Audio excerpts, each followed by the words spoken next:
Good day. I'm Dr. Andy Torres. I'm the director at AES, and we're really happy to host this webinar today for our parents with the anticipation of our reopening of our school coming up in a little bit over a month.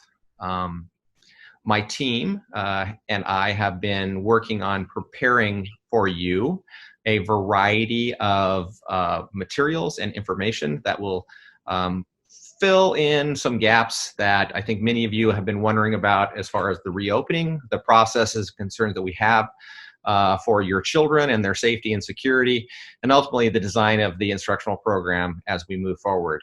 I'm going to go ahead and start my screen up here in just a second, but before we do, I'd like to introduce you to our team here who are leading the development of our reopening processes.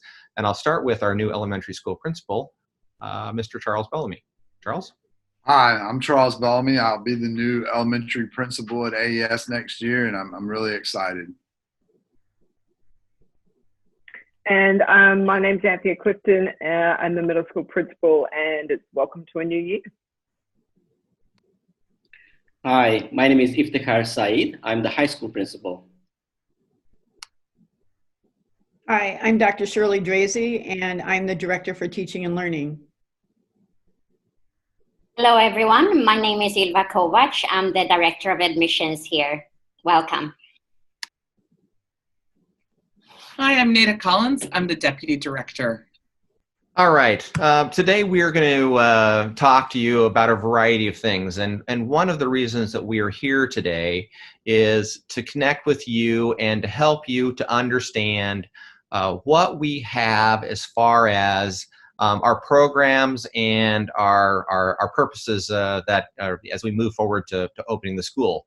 We want to hear from you. And so we provided a question and answer button at the bottom of the screen, and we ask that you submit just one question at a time to us, because when you put multiple questions in the entry, we have a hard time answering them all at the same time, and it gets very confusing. So one question at a time is very helpful for us, and we do encourage you to ask as many questions as you like. We'll do our best to keep up through this presentation so that you know you can see what we're answering, and those and this recording will be posted later so you can see it as we move forward. Our purpose today is to connect and inform you, to make sure that you have an understanding of where we are as we move forward with our planning for the coming year. Many people have asked me about are we still connected to and committed to the idea of opening up the school year on August 4? And I will tell you that today we are indeed looking forward to greeting students in one form or another on that day. And most specifically, I would say that most of our planning is moving toward the online environment. We believe that's the one that is most likely to happen. But we are prepared, and you will hear from my colleagues later on in this presentation about the other methods that we are looking forward to doing as we move into the school year. As I said, we want to connect and to inform. So you will hear today from our elementary, our middle school, and high school leaders, as well as our other school-wide leaders here at AES.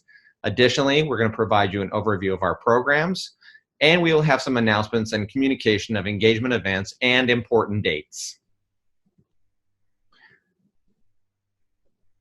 Starting today, as you finish this presentation, you will receive an email from us.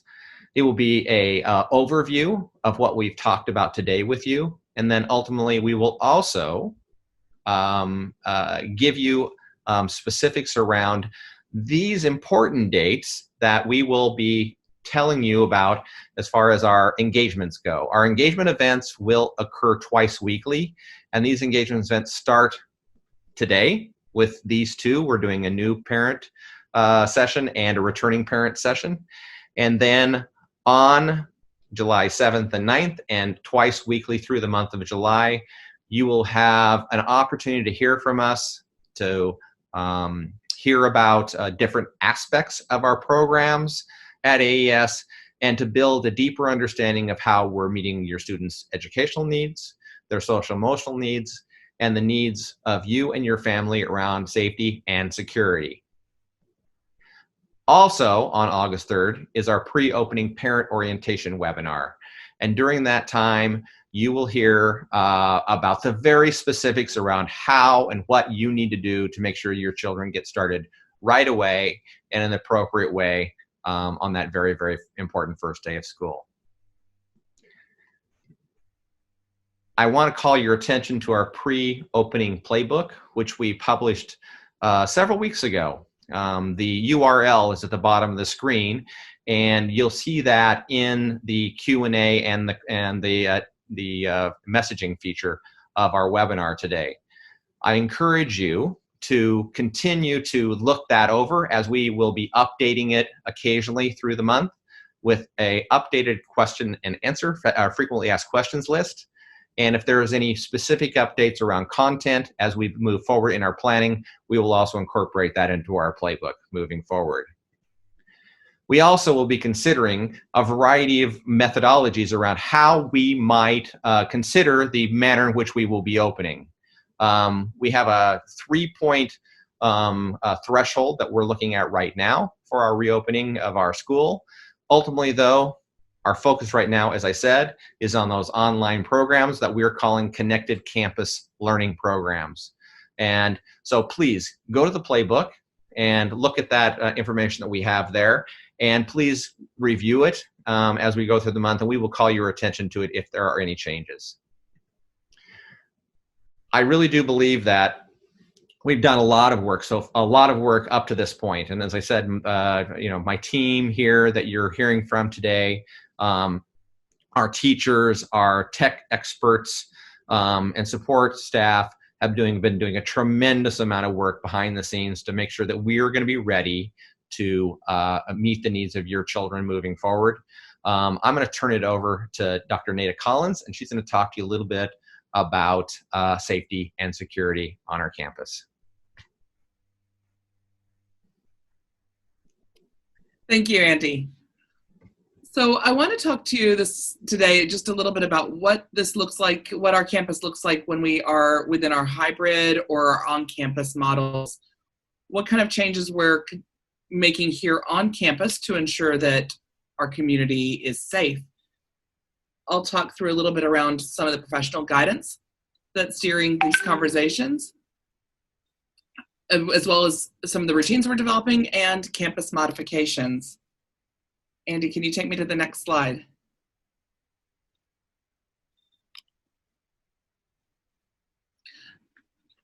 Those of you who are returning parents throughout the last semester, you heard us frequently referring to the CDC guidelines. It's been an amazing resource to us as we've worked through our efforts to make sure that we're following all the best advice to keep our students safe and keep our community safe. CDC has got specific opening guidelines that have been published for schools, and we've been reviewing those closely. We're also cooperating with our other two sister schools within India. The American School of Bombay and the American International School of Chennai are in a cohort with us to really look at establishing some common guidelines that are respectful of understanding the context and culture that we exist in, the government regulations, but also practices that are appropriate for our schools, which have resources, which have facilities, which might have space options that are robust and give us some choices within. We're working with international consultants. We really do want almost even an audit or a seal of approval, a way to work with a company that is guiding this and is going to come in and give us some advice along the way, but also to say, really, AES, given your specific context, given your space, given how your campus is laid out, these are the steps we should take, and you've made these decisions and endorsing that as we move forward. And finally, I'll mention the Department of Overseas Schools. We have submitted a grant that we're looking for support from the Department of Overseas Schools. It's also just a collection and organization of schools that gives a lot of advice for our groups and as we move forward and how we're opening. So those are some of the pieces that are guiding developing routines. This is not at all an exhaustive list. This is just a few touch points to give you a sense of the practices putting into place. Hand washing and hand sanitizing into our schedule, so installing hand sanitizers in each classroom and making sure there's a stand there that's maintained. Staggered and controlled movements means maybe all our students aren't, when we are arriving on campus, we're not all arriving at the same time. There might be there will be some clear guidance around directions, so certain stairwells, certain hallways that only move one direction to reduce students passing as they're moving. And in general, reducing student transitions where and when we can. That students aren't moving in and out of different classrooms as much, and they're not having as much contact with each other, that they're within their smaller groups. Limited sharing of spaces, limited sharing materials. We're looking at ensuring that our students are using equipment that can be cleaned on a regular basis, sanitized on a regular basis. Students will have their own resources, their own materials that they keep with their name labeled on it. Resource sequestering refers to, those of you who are here through the summer know that we've been able to offer library services and that those weekly pickup and drop-offs. When you bring those resources back to us, they're kept for 24 to 40 hours before they're touched, and then they are properly sanitized. And that's to ensure that we're minimizing any opportunity for spread. Looking at our bus scheduling, students might be sitting together with their family members on a bus, but distance from others to ensure that they're in the safest possible environment while they're riding, but also keeping apart from other kids. We're looking at personal protection, including face coverings of a variety of sorts depending on the level of exposure that someone might have on a regular basis. We had a frequent cleaning process in place even before we went, but when we still had kids in the month of March still attending campus, and we have reviewed that again against our CDC guidelines. We're going to be very thoughtful about our attendance policy next year. We're going to be very conscious of the fact that we want students to stay home if they have any small level of symptoms. We want to make that part of our culture for faculty, for students, for our community, that we stay home if we're sick. And certainly if we've been exposed within the guidelines for the number of days, the 14-day window. This is one step, as Andy said, in our educating our community and preparing ourselves for the day that we can all be together on campus or in small groups, and making sure that we are doing so in a way that doesn't jeopardize the safety of our community. Finally, just a couple of things that we're doing here on campus. We're pulling our water fountains, replacing them with water fillers. You'll see a couple of other ideas, some transparent barriers installed where appropriate. We've purchased several thermal retinal scanners, and we're working with that technology, making sure it's appropriate for our community, so that we can place them throughout campus, maybe even to track temperatures throughout the day, not just on arrival onto campus. Reduction of use of communal spaces, developing an isolation room if there is a student who does have some symptoms, putting that protocol in place. They're kept safe until they are picked up or transported. And looking at our ventilation and making sure that we're thoughtful about safety, but also as much as possible, opening up that opportunity for that physical exchange of air. I wanted to start off with a sense of that safety piece, and this is really around the hybrid and the on-campus experience. We are now going to move into talking a little bit more about the academics. Before we go into the divisional conversations, Dr. Shirley Drazy is going to give you an overview of what learning will look like for our students in the lens of safety, in the lens of their academic excellence, social and emotional, paying attention to social and emotional needs, and building that community. Thank you. Hi, everyone, again. Well, no matter where you've been on the globe in the last few months, you and the rest of us, all of us, we've just lived through emergency remote learning in some form, when we were all thrown into the deep end and had to learn to swim in a new setting for teaching and learning. We all have survived. We're glad that you're here. As a faculty, AES is taking what we learned during those months and weeks. We've been listening to researchers and experts who have studied what worked well during the online learning situation in March through June. And we're applying that to our plans for launching this next school year. most likely in an online environment for at least a while. So the researchers and experts in online learning tell us that the online environment is different than teaching in a typical classroom. And the characteristics that make it successful have teachers who provide, one, a variety of ways to build relationships for trust, for caring for one another, and for high expectations. Classrooms that and teachers who present a rigorous, high quality, engaging content and opportunities for students to produce cognitively complex work. Third one is that teachers really consider carefully a blend of synchronous and asynchronous lessons and learning opportunities online, and that we really consider what is the best use of time in each of those modes so that we're maximizing the time spent in each mode. Next slide, please.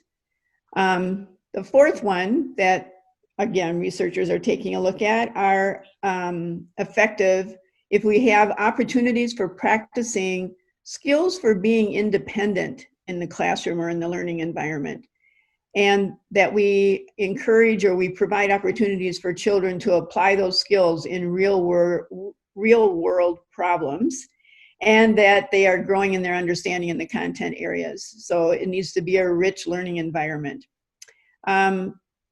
Teachers will be providing a range of assessments and ways to show the child's thinking, their understanding, and how well they understand what's been presented. We also know that it's important to provide appropriate and timely feedback for children in a one-on-one situation, as well as to the group.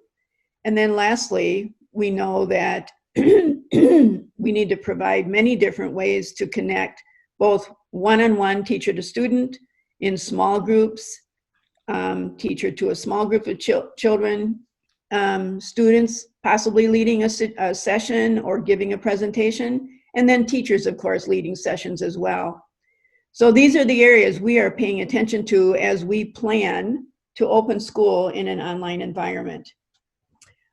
These are all good practices in online and in on-campus learning environments, and the limitations of the online environment make it necessary for teachers to adapt and maximize their approaches to learning. The other two modes of campus programs, or of programs that we are considering, is, of course, our on-campus program. We're all looking forward to the day when we'll all be back on campus face-to-face, in classes, and even with adjustments for health and safety. And we know that there could be times this year where we will have a hybrid or a blended version for our program. And we will be flexible to accommodate the health and safety guidelines, as well as to support each learner with the model that works best for them at the time, either online or on campus, and what works for your family.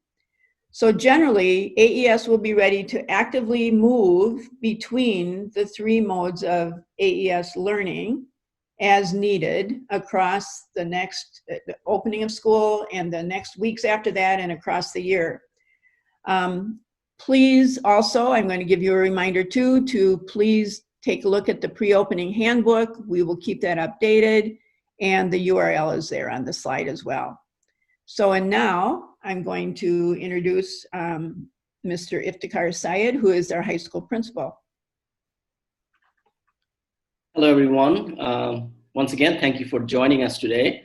I wonder how many time zones that we all are right now, but thank you for taking the time. As Ms. Drazy said, my name is Iftikhar Syed. I'm the high school principal, and I'm going to take a few minutes just to talk about an overview of what we are focusing on right now as we prepare for the school to start in August.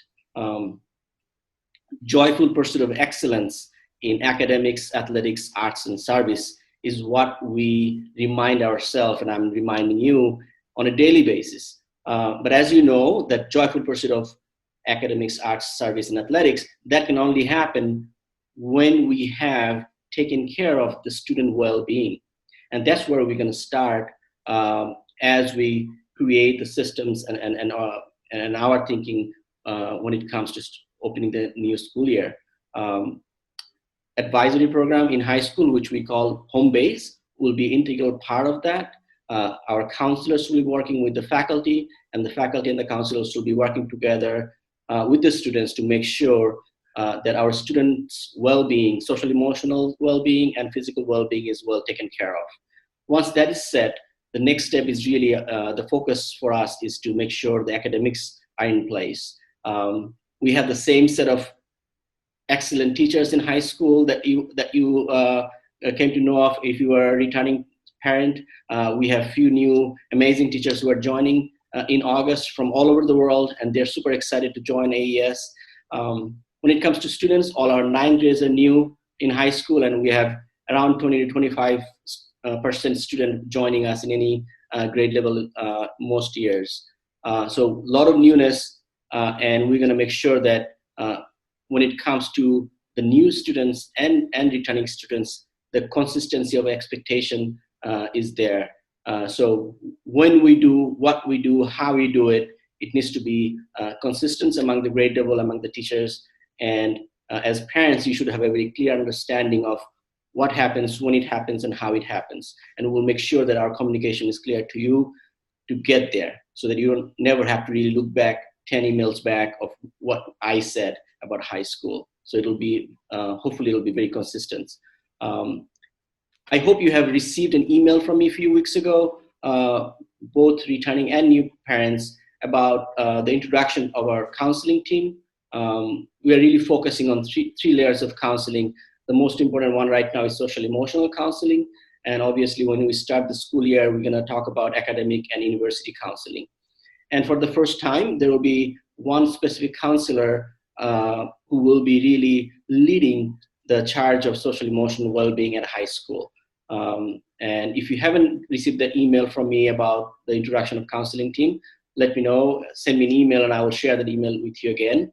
But we are trying to put the building blocks of making our new year a success by making sure that the pieces that we can work on right now are worked on. I'm meeting with Mr. Kish, our high school assistant principal, weekly. I'm meeting with the AES admin team several times a week, and we'll be meeting with the high school leadership and teacher team almost weekly starting next week. And that's how we'll be ready for you and make sure that our students get everything they deserve and more. Thank you. And with that, I will introduce Ms. Clifton for middle school. Thank you, Issachar, and hello everyone. I'm Anthea Clifton, the middle school principal. The middle school team is already working to, like the other divisions, to plan for the next school year, and we're pretty excited about some of the things we're doing. We're also working with the Office of Teaching and Learning to take some of those research ideas and incorporate them into what we do. But essentially, any school year, no matter where we started, has three pretty big pieces to it. We need to build community, we need to launch our learning, get back into the swing of things, and we need to support our students and families as they transition from divisions or grade levels or into AES. So with that, Andy, can we go to the next slide? So one of the big focuses, especially in the middle school, is to build community. And there's an online photo there of a Zoom call, but we start with small and we work to big. So we develop small groups, safety, trust, connections, getting to know each other in advisory groups, which are particularly small, and then in regular classes. And whether we're on campus or whether we're online, we can still do that. And teachers will be preparing for how they can connect with students. Moving to our big, in the next slide, Andy, again, online or in person, we then put it together and we bring grade levels together. We connect with the teachers of the grade levels and the students so they can see each other. We have full school assemblies and, for example, Fort Frenzy, which is our way of having some fun in the middle school. Those things will all still be part of our community no matter how we learn, whether it's online or in person. And we're starting to plan for those things now. Our next slide, thank you, is just looking at how we launch learning. And we are already starting to look at what learning can look like online. How do we start a school year, and really how do we activate that curiosity?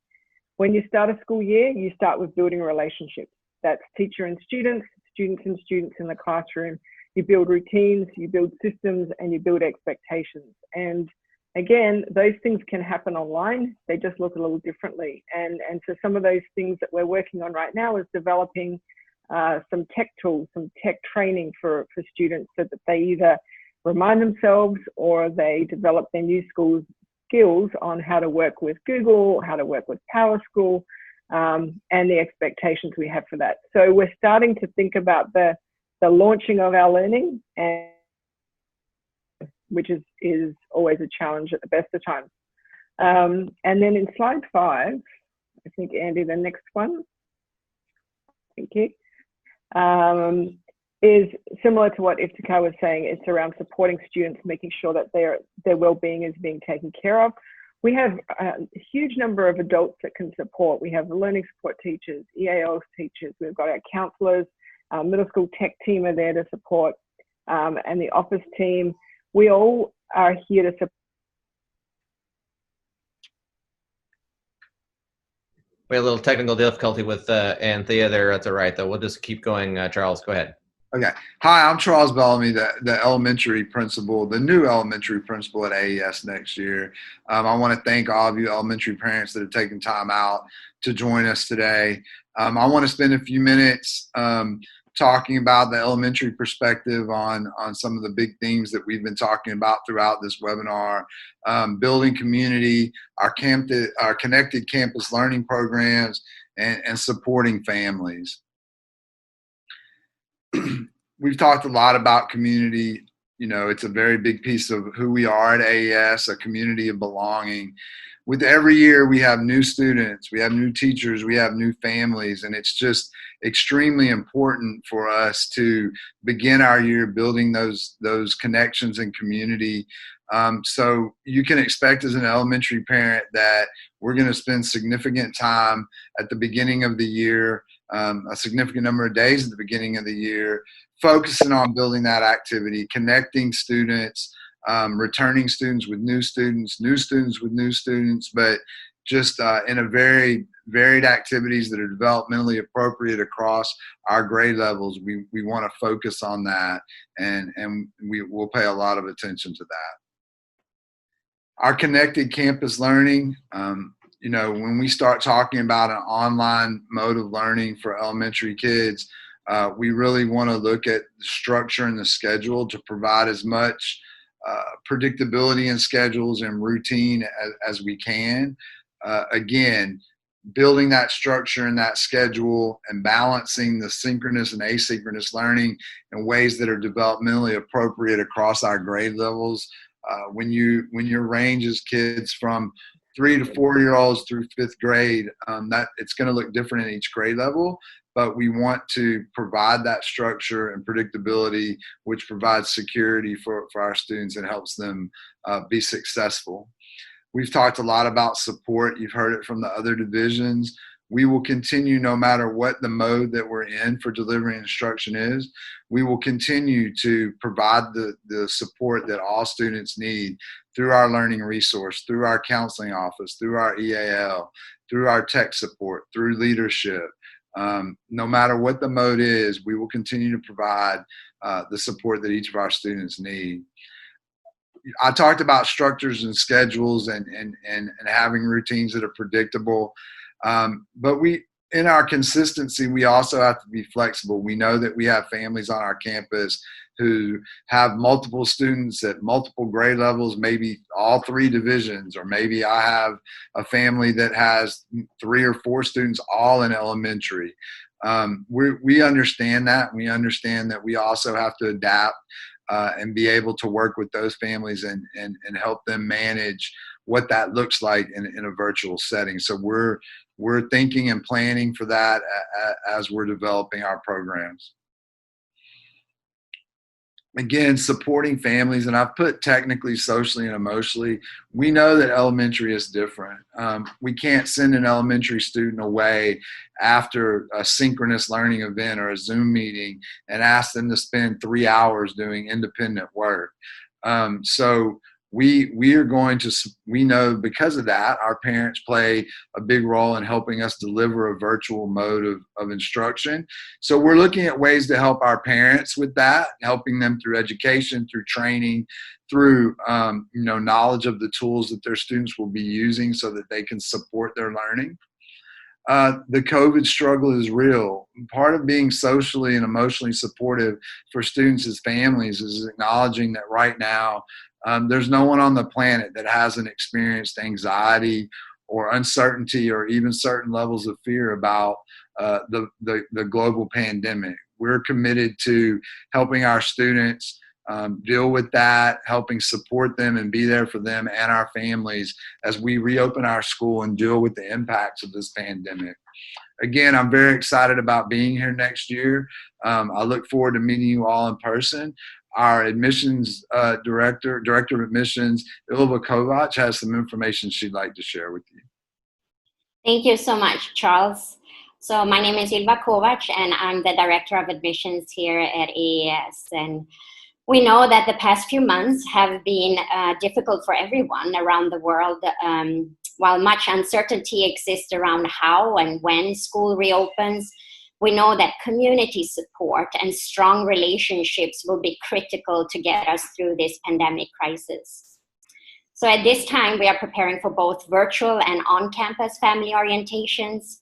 High school student ambassadors are already connecting with new high school students, and soon our middle school student ambassador will reach out to new middle school students. We're also planning student-led virtual tours for both middle and high school students. And for elementary school, stay tuned for more updates from the divisions. As for the practical items about collection of AES ID card, bus transportation, physical health form, updating your new address, how lunch is going to be served, you will receive more information about this in one of our webinars closer to the start date.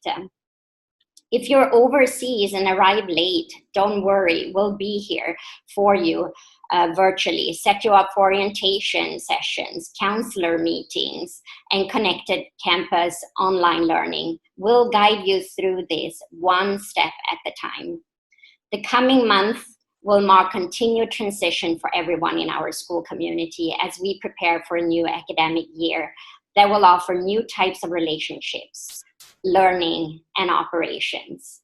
We understand that transition may bring excitement, anxiety, concern, and other complex emotions as we all wonder what the return to school will look like. Please know that the admissions office will be open over the summer, and just let us know if you have any questions. You can reach out to us at admissions@aes.ac.in. And now over to our director, Dr. Andy Torres.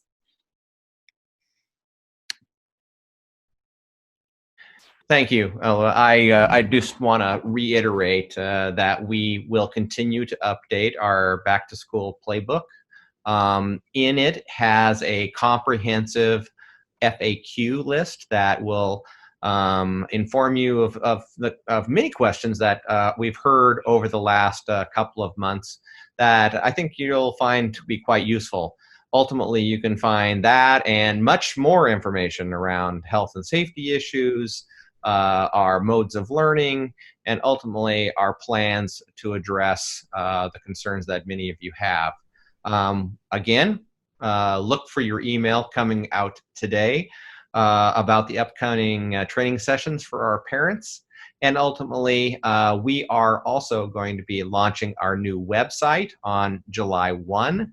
And on it will be a reopening page that'll give information that we will continue to update ultimately through the month of July, including the recordings of the multiple webinars that we will hold with our colleagues, not just these people on the screen today, but also with our teachers and support staff as we move forward into the month of July and ultimately into the beginning of August. So with that, I'd like to move into the Q&A session, and ultimately I'm going to turn off the slide share and we're going to go to our Q&A. So thank you so much for coming, and I look forward to hearing from all of you in the future. Let's look forward to also hearing from our other members of our community as we move into the months ahead. Thank you so much. Let's go to the Q&A.